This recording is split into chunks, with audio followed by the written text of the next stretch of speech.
Olá, está no ar mais uma edição de Síntese. Você já sabe os destaques dos julgamentos da semana. Normalmente seriam os destaques dos dias 9 e 10 de setembro de 2009, respectivamente quarta e quinta-feira. Só que hoje vamos nos concentrar em um único processo que foi o grande destaque, inclusive na imprensa internacional. Na verdade, 3 processos relativos ao italiano Cesare Battisti. Vamos ter que falar a respeito desses processos, Lídia, porque há uma complexidade nesses julgamentos. Começaram, na verdade, como 3 processos em julgamento conjunto, acabaram se transformando em 2 processos. Um deles gerou uma polêmica muito grande, para, afinal, há umas manifestações em relação a esse ponto polêmico, que vamos ver daqui a pouco, e principalmente em relação à extradição número 1085, governo da Itália versus Cesare Battisti. Isso, inclusive, um julgamento que levou teve uma duração de mais de 9 horas e realmente teve uma concentração da imprensa a respeito da possibilidade de haver a extradição ou não dessa pessoa. Então, realmente um julgamento importante do Supremo que vai ficar marcado para a história do tribunal. Bom, vamos começar do início. Aliás, inclusive, o julgamento durou 9 horas, né, Lídia? Mas é um julgamento, inclusive, que, adiantando já o final, embora que pela ampla cobertura que houve do caso, está havendo até agora e vai continuar, o caso não acabou ainda, porque há um pedido de vista, há uma expectativa com relação à apresentação do voto vista do ministro Marco Aurélio. Mas vamos voltar ao início da questão. Inicialmente, 3 processos foram a julgamento no plenário do Supremo Tribunal Federal na quarta-feira.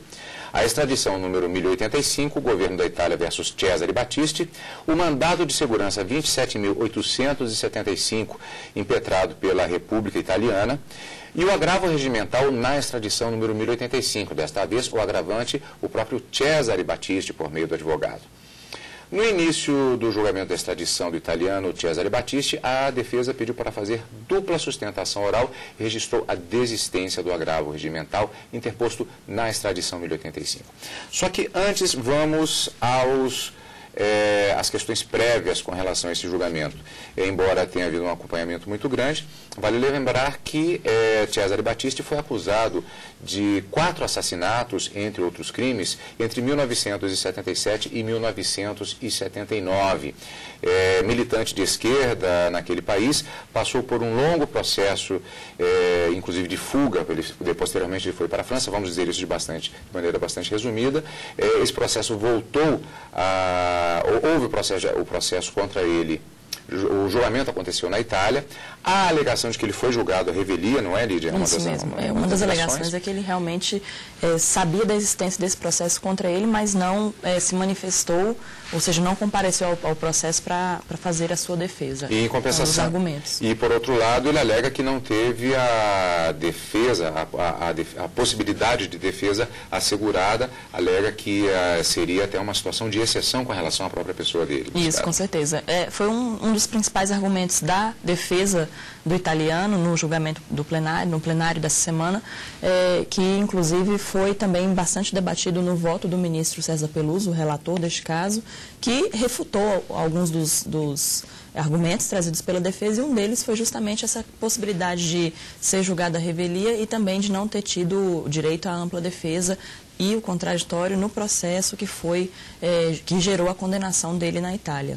Bom, na verdade nós vamos ver o acompanhamento desse julgamento a partir do que aconteceu no plenário do Supremo Tribunal Federal. Como dissemos no início do julgamento da extradição do italiano Cesare Battisti, a defesa pediu para fazer uma dupla sustentação oral, registrando a desistência do agravo regimental que foi interposto na extradição 1085, exatamente o agravo regimental número...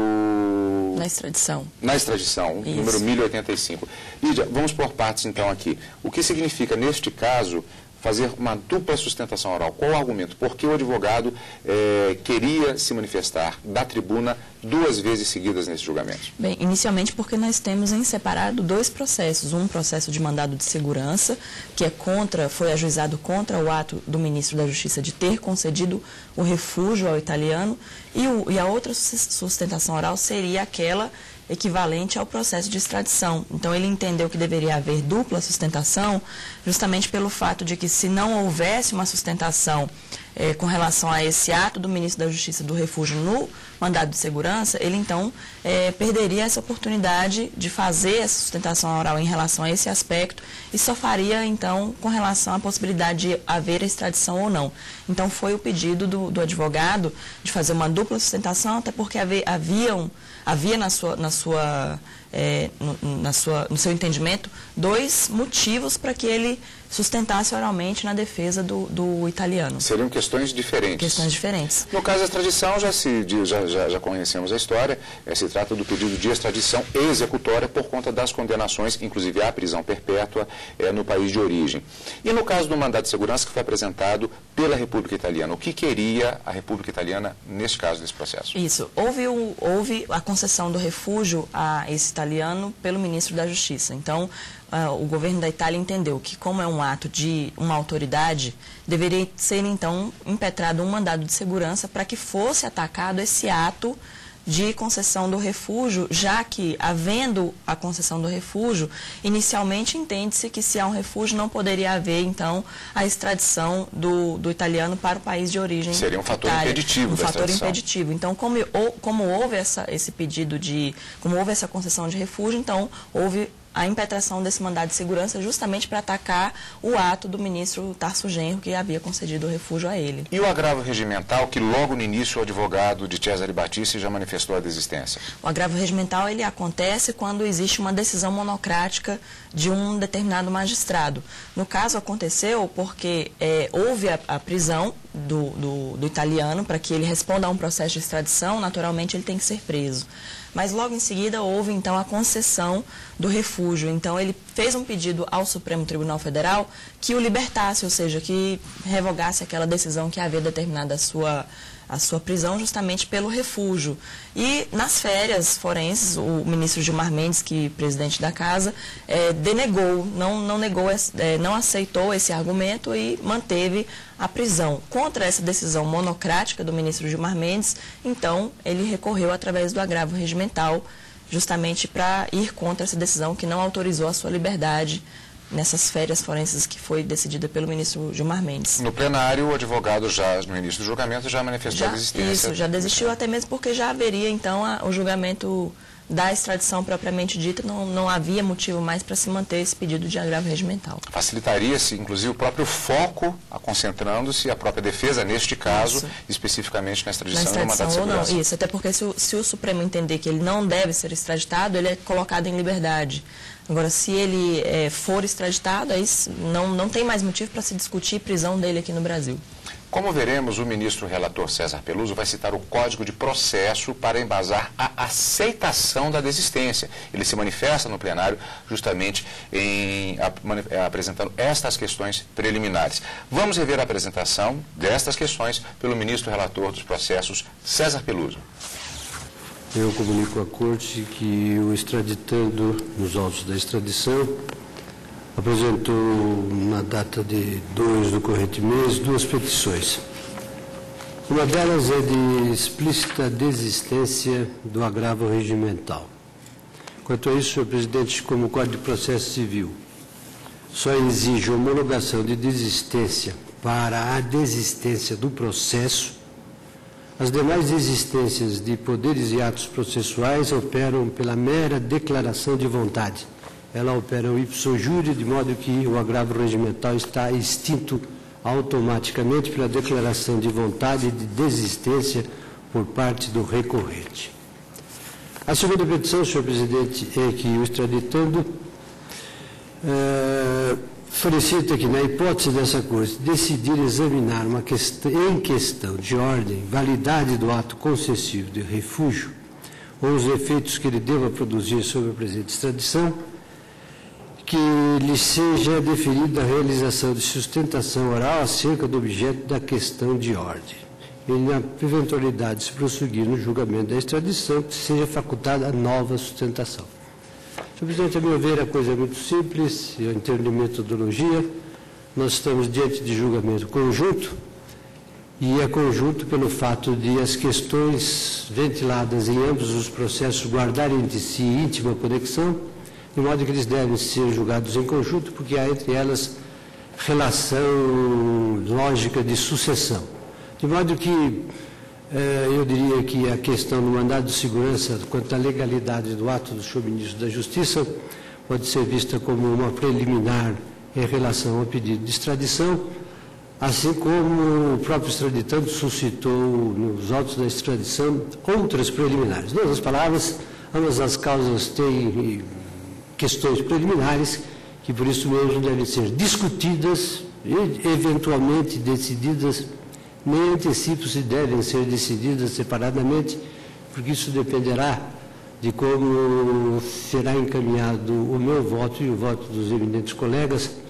O que eu posso dizer a respeito dessa petição, senhor presidente, que não é caso de permitir dupla sustentação, mas com base no princípio da eventualidade que todas as questões possíveis, em termos jurídicos, de serem suscitadas até de ofício pelo relator ou pelos outros ministros, que seja objeto de consideração das sustentações orais, que são únicas. É como eu voto, senhor.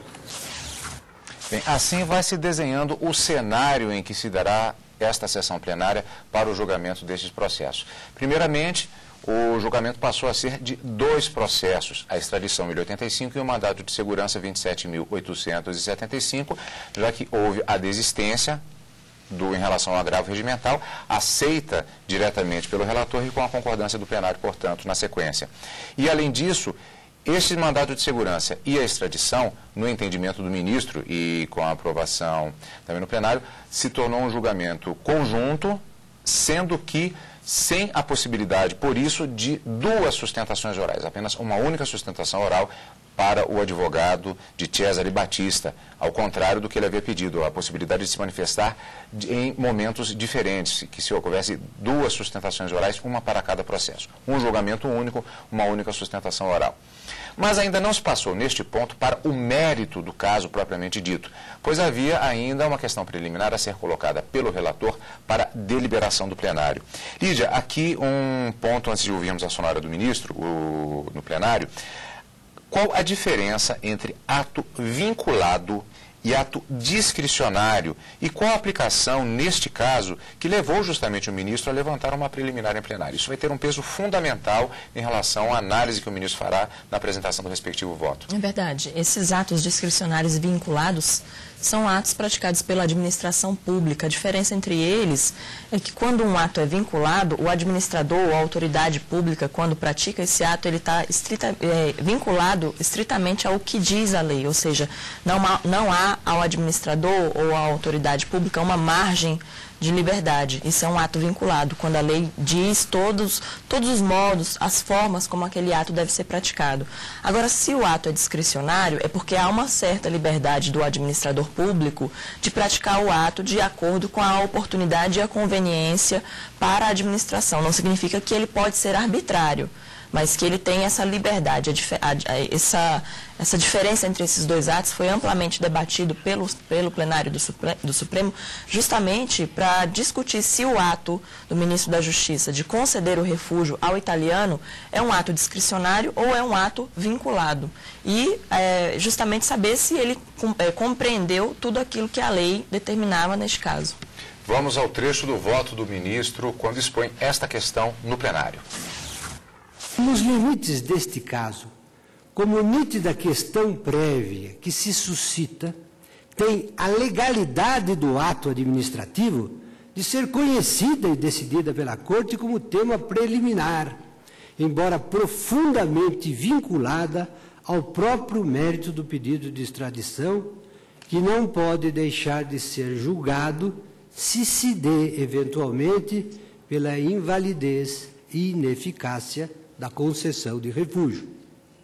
Depois, pela razão óbvia de que, para usar as palavras da lei, o reconhecimento da condição de refugiado constitui ato vinculado aos requisitos expressos e taxativos que a lei lhe impõe como condição necessária de validade, ao capitular as hipóteses em que, unicamente, as únicas hipóteses em que pode o refúgio ser deferido, e aquelas em que, sem lugar para formulação discricionária de juízo de conveniência ou oportunidade, não pode sê-lo sem grosseiro abuso ou carência de poder jurídico.